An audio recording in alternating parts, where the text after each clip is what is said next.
प्रिय विद्यार्थियों नमस्ते। मैं डॉक्टर संपत राम रैगर, आचार्य राजनीति विज्ञान, एसआरपी गवर्नमेंट कॉलेज बांदीकुई।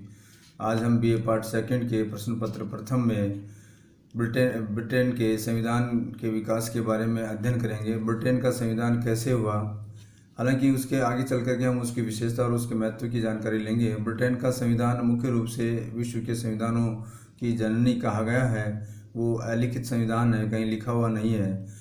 फिर भी वो ब्रिटेन का संविधान में ये विशेषता है कि जितने भी विश्व के संविधान बने उन संविधानों में ब्रिटेन के संविधान की कोई न कोई विशेषता उनके अंतर्गत रखी गई है। अब हम बात करते हैं ब्रिटेन के संविधान के विकास कैसा हुआ, उसके क्या क्या चरण रहे हैं। तो उन 6 चरणों की हम बात करेंगे। तो सबसे पहले उन चरणों की बात करें उससे पहले हम मुनरो के द्वारा कहे गए व्यक्तित्व को समझते हैं। मुनरो ये मानता है कि पूर्व ने सभ्य मानव को आध्यात्मिक दर्शन प्रदान किया, मिस्र ने वर्णमाला प्रदान की, मूर ने बीजगणित प्रदान की, यूनान ने शिल्पकला तथा रोम ने विश्व को कानून का आधार प्रदान किया, तो ब्रिटेन ने विश्व को राजनीतिक विचार और संवैधानिक पद्धति प्रदान की। तो ये एक विशेषता है कि ब्रिटेन का संविधान विश्व को राजनीतिक विचार और संवैधानिक पद्धतियाँ प्रदान की गई हैं। तो इसकी बहुत बड़ी ये विशेषता मानी जाती है और विशेषता है भी, क्योंकि ब्रिटेन के संविधान को इसीलिए विश्व के संविधानों की माँ या जननी के रूप में माना गया है। तो हम आगे बढ़ें इससे पहले बात करें सामान्य व्यक्ति जिस देश को इंग्लैंड या ब्रिटेन या ग्रेट ब्रिटेन के नाम से जानता है, उसका पूरा नाम ग्रेट ब्रिटेन या और उत्तरी आयरलैंड का संयुक्त राज्य है। ब्रिटेन यूरोप के पूर्व पश्चिम में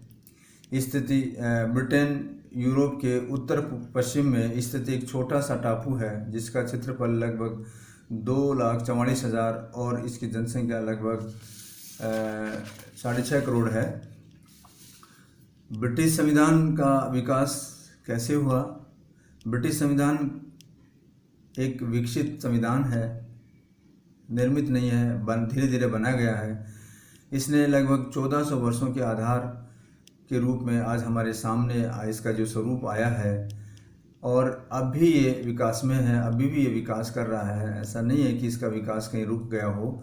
संवैधानिक विकास की दृष्टि से ब्रिटिश संविधान के इतिहास को अगर निम्नलिखित प्रकार 6 चरणों में हम इसको विभाजित कर सकते हैं। इसको समझने के लिए, इसका विकास कैसे हुआ, इसको समझने के लिए 6 चरण बनाए गए हैं। उन 6 चरणों का हम बारी बारी से अध्ययन करेंगे। सबसे पहले हम एंग्लो सैक्सन काल यानी का अध्ययन करेंगे, जिसमें सीमित राजतंत्र की स्थापना हुई। ये काल 5वीं सदी से लेकर के 1066 ईस्वी तक चला। इसमें संवैधानिक विकास का प्रारंभ एंग्लो सक्सन काल से समझा जा सकता है। इस काल में स्थापित की गई संस्थाओं में प्रमुख रूप से 2 हैं। 2 संस्थाएं मुख्य रूप से ली गई है, एक नियंत्रित राजतंत्र और दूसरा स्थानीय स्वशासन की व्यवस्था। एंग्लो सक्सन राजा की शक्तियां असीमित नहीं होती हैं और उस पर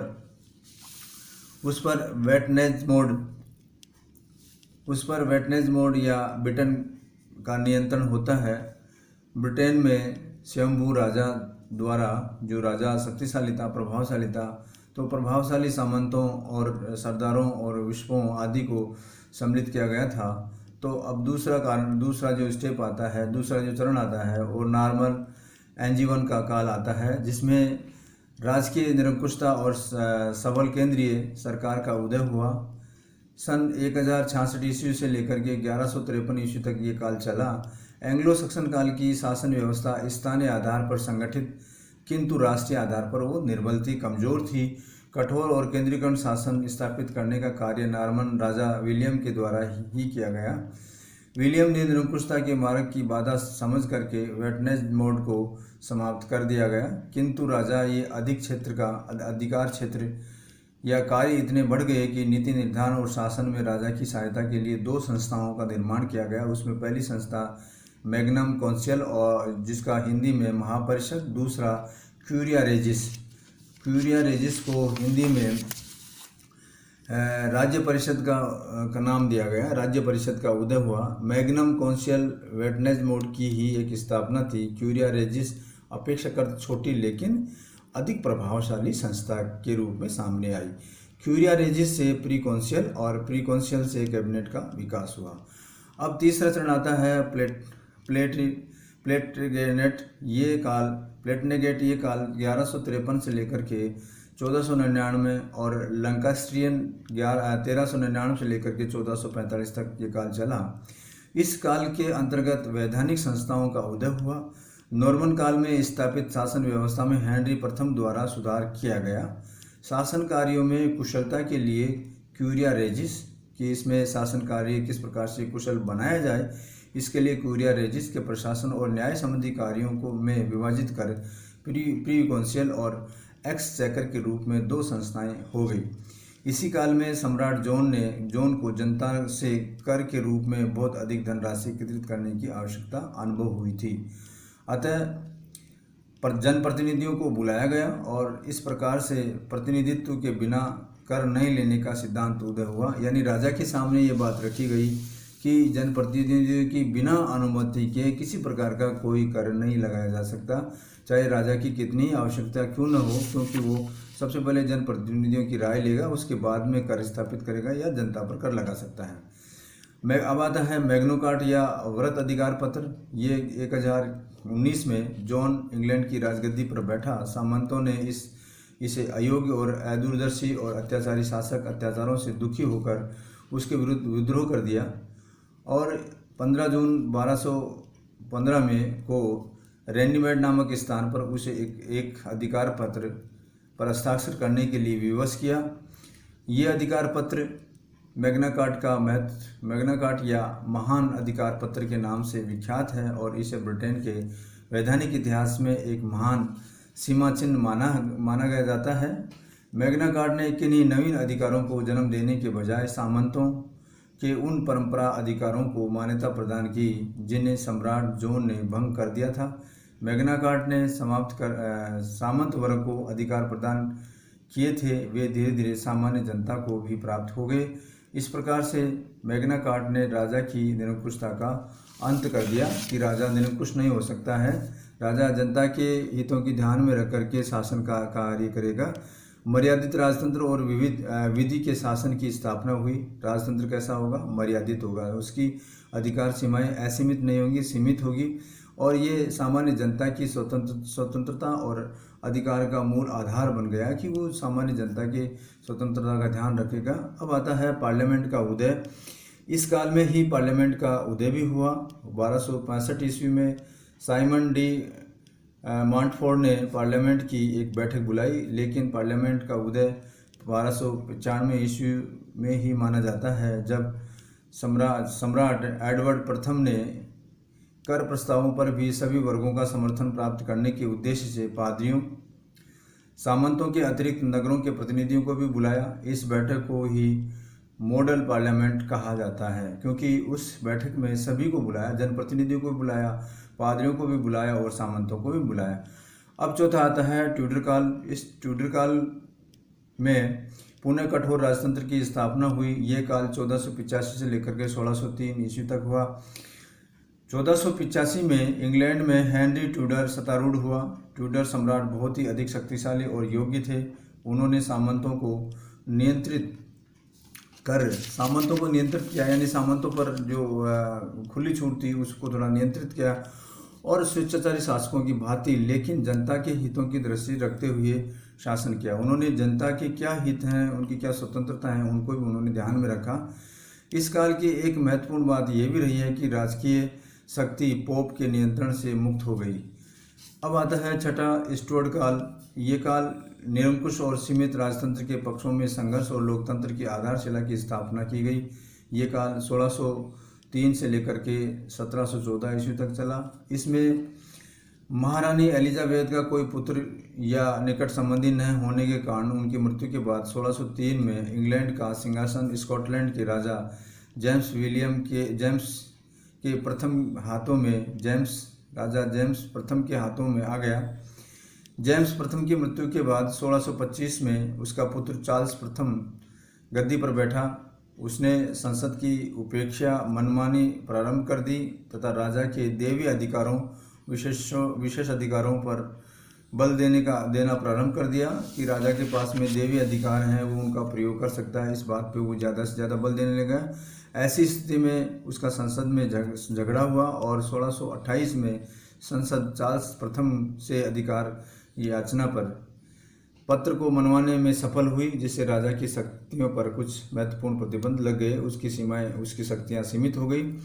इसके बाद संसद के दबाव में चार्ल्स प्रथम ने अधिकार याचना पत्र को अपनी स्वीकृति प्रदान कर दी, किंतु अपने वचन को निभाया नहीं। जब संसद ने इसका विरोध किया तो सम्राट ने संसद को भंग कर दिया और 11 वर्ष तक संसद के बिना ही शासन किया गया। संसदीय नेताओं ने सम्राट की इस निरंकुशता का विरोध किया और इन दोनों पक्षों में 1642 से लेकर के 1645 तक गृह युद्ध चला। इस गृह युद्ध में संसदीय नेताओं ने की जीत हुई और सम्राट चार्ल्स पर मुकदमा चला करके 1649 में उन्हें मृत्युदंड दिया गया कि ये अब मानेगा नहीं, इसे मृत्युदंड दिया गया। अब आता है गणतंत्र की स्थापना 1600 उसी के जस्ट के बाद 1649 ईस्वी में इंग्लैंड में राजतंत्र तथा लोकसभा का अंत कर दिया गया। कॉमनवेल्थ की अध्यक्षता में गणतंत्र की स्थापना की गई। इस समय इंग्लैंड में एक लिखित संविधान भी अपनाया गया। 3 सितंबर 1658 को क्रॉमवेल की मृत्यु हो गई और उसके बाद पुनः राजतंत्र की स्थापना हुई। तो पुनः राजतंत्र की स्थापना में गणतंत्र और लिखित संविधान ब्रिटिश निवासियों के स्वभाव के अनुरूप नहीं थे। ब्रिटिश के निवासी लिखित संविधान के पक्ष में नहीं थे और तो यहाँ पे अतः क्रोमवेल की मृत्यु होने के साथ ही उसका अंत हो गया। 1660 में ईस्वी में चार्ल्स प्रथम के पुत्र चार्ल्स द्वितीय को गद्दी पर बिठाया गया। उसने 1685 ईस्वी तक राज्य किया। प्री कॉन्सिल्स अब तक एक बड़ी संस्था बन गई थी, बड़ा उसका रूप हो गया था, इसलिए चार्ल्स द्वितीय ने 1667 ईस्वी में कुछ महत्वपूर्ण व्यक्तियों की एक समिति परामर्श लेना शुरू कर दिया, जिससे कबाल यानी 5 व्यक्तियों की जो समिति थी उनके पहले अक्षर को ले लिया गया और पहला अक्षर जो बना वो कबाल था, CABAL कबाल कहा जाने लगा। और बाद में ये कबाल का नाम जो बाद में विस्तृत हुआ वो कैबिनेट के रूप में बाद में सामने आया। तो चार्ल्स द्वितीय के शासनकाल में यानी 1679 में हैबियस कार्पस एक्ट भी पारित किया गया, जिसमें व्यवस्था की गई कि बिना अभियोग चलाए किसी व्यक्ति को नज़रबंद नहीं रखा जा सकता। अब आता है गौरवपूर्ण क्रांति यानी ग्लोरियस रिवॉल्यूशन। 1685 में चार्ल्स द्वितीय की मृत्यु के बाद भाई जेम्स द्वितीय गद्दी पर बैठा, जिसने केवल 3 वर्ष ही राज्य किया।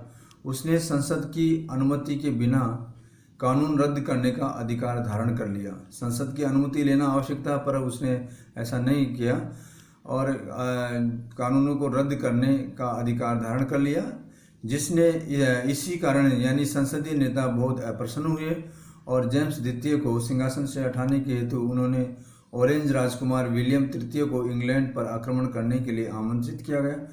विलियम तृतीय ने एक विशाल सेना के साथ इंग्लैंड पर आक्रमण कर दिया। जब जेम्स द्वितीय ने देखा कि सभी पक्षों से उसका साथ छोड़ दिया है तो वह फ्रांस भाग गया। इस प्रकार बिना किसी रक्तपात के वांछनीय परिवर्तन हो गया। इसलिए मतलब बिना किसी रक्त बहाए हुए एक बहुत बड़ी क्रांति आ गई और इस क्रांति को ग्लोरियस रिवॉल्यूशन कहते हैं, गौरवपूर्ण क्रांति कहते हैं, या इस क्रांति को रक्त विहीन क्रांति भी कहते हैं। बिना किसी रक्त बहाए हुए इतना बड़ा परिवर्तन आना एक बहुत बड़ी एक घटना थी 1688 में और इसी से ही इंग्लैंड की गौरवपूर्ण क्रांति के नाम से जाना जाता है। अब आता है अधिकार पत्र 1689 में बिल ऑफ राइट्स। गौरवपूर्ण क्रांति के बाद में विलियम और मैरी को ब्रिटेन का सम्मिलित शासक बनाया गया, दोनों को सम्मिलित शासक बनाया गया और इस अवसर पर संसद सम्राट से अधिकार पत्र मनवाने में सफल हो गई, जिसमें निम्न बातें रखी गई। यानी क्या क्या अधिकार होंगे, किस प्रकार से वो शासन करेंगे, वो अधिकार पत्र में लिखी गई हैं, बिल ऑफ राइट में लिखी गई है। जिसमें पहली बात आती है कि संसद की पूर्व स्वीकृति के बिना राजा कोई कर नहीं लगा सकता है, यानी उसको कर लगाने से पहले संसद की स्वीकृति लेना आवश्यक समझा गया है। दूसरी बात है राजा को कम से कम एक बार संसद की बैठक अवश्य बुलानी होगी। इसके साथ ही संसद की पूरी स्वीकृति के बिना राजा कोई सेना नहीं रख सकता है। इसके अलावा राजा अपनी स्वार्थ पूर्ति हेतु उच्चायुक्त जैसे नवीन न्यायालयों की स्थापना वो नहीं कर सकता है। संसद में जनता के प्रतिनिधियों को भाषण देने की स्वतंत्रता प्राप्त होगी। और इसी के संबंध में मुनरो ये कहता है कि इस अधिकार पत्र के महत्व पर प्रकाश डालते हुए लिखा है कि इससे पार्लियामेंट की वैधानिक प्रभुता की घोषणा की गई। इस प्रकार का जो घटना हुई उसको वैधानिक संप्रभुता दी गई। अब आता है लास्ट में हैनोवर काल। हैनोवर काल संसदीय जनतंत्र को विकास, यानी ये 1714 से लेकर से प्रारंभ हुआ। राजपथ पर संसद की सर्वोच्चता तो 1689 के अधिकार पत्र से ही स्थापित हो गई थी कि राजा मनमानी नहीं कर सकेगा। 1714 में सम्राज्ञी एन की मृत्यु पर उत्तराधिकारी अधिनियम के अनुसार हेनरी I का जॉर्ज प्रथम ब्रिटेन का सम्राट बना और यहीं से संसदीय राजतंत्र का विकास प्रारंभ हुआ, जिसने 20वीं सदी के पूर्वार्ध तक पूर्णतः प्राप्त कर ली थी। अब हम बात करते हैं संसदीय जनतंत्र का विकास। संसदीय जनतंत्र का विकास निम्न प्रकार के चरणों से हुआ, जिसमें पहला चरण है राजा की वास्तविक शक्तियों का पतन, इसके साथ ही मंत्रिमंडल प्रणाली का विकास और लोक सदन का लोकतंत्रीकरण और लोक सदन की तुलना में लॉर्ड सभा की शक्तियों का पतन। धन्यवाद।